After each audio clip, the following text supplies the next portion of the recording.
Ladies and gentlemen, it's showtime at Electric City Speedway.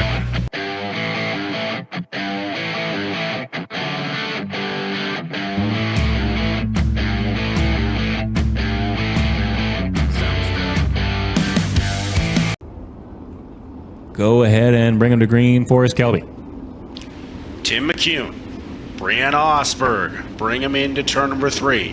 Field bunches up in anticipation of a green flag start. We're green off of turn number 4. Into turns 1 and 2. Paxton Fleming take a dip down low. Not going to do it off of turns 1 and 2. Tim McCune, your leader. Paxton Fleming looking for some racing room off of turn number 4. Tim McCune going to lead lap number 1. McCune to the lead on lap number 1. Fleming with the nose out in front off of turn number 2. He's got it. McCune back to second. Osberg holding her own in third. Wormling down to her inside off of turn number 4. Fleming, McCune, and side by side for third. Corey Wormling on the bottom side of the racetrack looking for some speed as he's going to take over that third spot. Here he goes into second over Tim McCune. Corey Wormling settling into that second spot with Ian Myers hot on his trail in the 24M. McCune out of shape and is losing ground. Ian Myers holding his own as he closes up on Wormling. Into turn number 3, Myers dips it down low. Paxton Fleming completes another lap. Paxton Fleming, your leader. A little bit of a slick spot right through the center there. Corey Wormling has company in the 24M. Ian Myers. Ian Myers using the bottom side of the racetrack. Wormling on the top. Off of turn number 4 and at the flag stand. Give it to Wormling that time. Myers this time moves up a little bit, but he's been using the extreme inside for the majority of this race thus far. He's got his nose into the second spot, getting clear of the 21 off of turn number 4, not quite. Corey Wormling going to cut down to the bottom and try to take the line away from the 24M of Myers, and he's going to do it. Ian Myers losing just a little bit of ground to the 21 of Corey Wormling. Corey Wormling trying to set his sights on the 17 of Paxton Fleming in hopes of redemption from last night. Now to the inside as Wormling pushes off of turn number 2. Myers closes up to the back bumper of the 21 in the battle for second, coming off of turn number 4. We are deep in lap traffic now. Lap traffic definitely going to be a factor in this one. Paxton Fleming on the extreme bottom side of the speedway in hopes to clear some lap traffic. Lap traffic slowing up the 17 of Paxton Fleming as Corey Wormling closes the door on the 17 of Paxton Fleming. Here we go. He tightens up. Ian Myers going to go 2 for down the back straightaway. We're going to go 3 wide for the lead. Into turn number 3. Wormling has the lead. Myers going to try and cut it down, but Corey Wormling takes the lead. Ian Myers to second. Boy, we got a Jim Dandy shaping up here as Paxton Fleming goes right through the slick, loses a lot of ground on the 2 leaders. Corey Wormling with Jake Quigley in sight. Quigley running the bottom side of the speedway. Corey Wormling is going to get around him. We got one on its lid here in the end of turn number 4. On the flag stand, JD giving him the 1 to go. The yellow light has gone out. We're going to be going green coming out of turn number 4 this time by. And here to bring him to green this time around is Lily Feist. Bumper to bumper today, sprint cars. Here we go.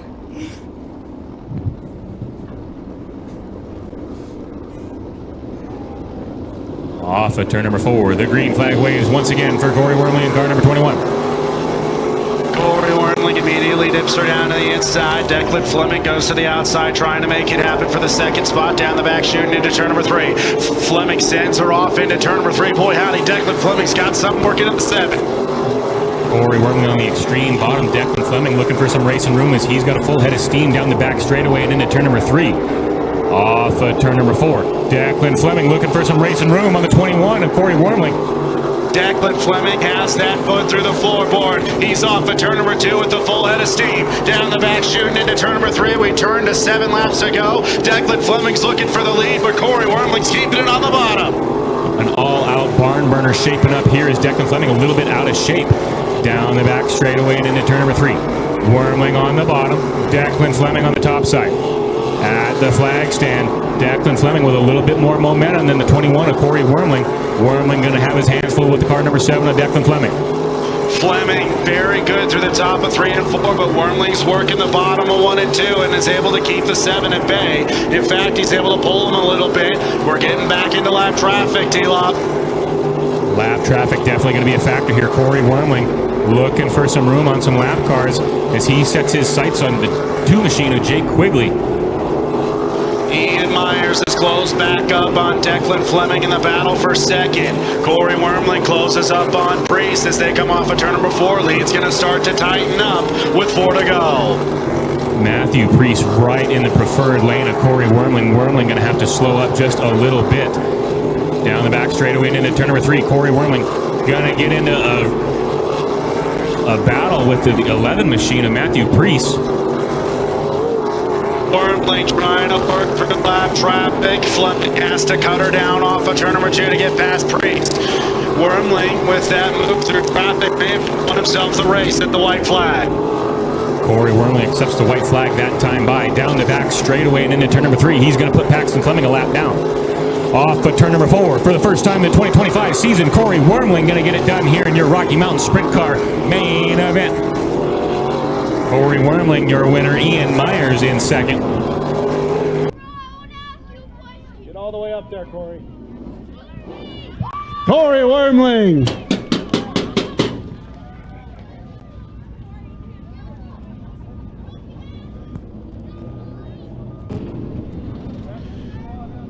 The Flying Worm back in victory lane at Electric City Speedway. How you doing, buddy? I'm still trying to process the fact that when we pushed out on the racetrack, I went to hit the brake pedal and the brake pedal fell apart.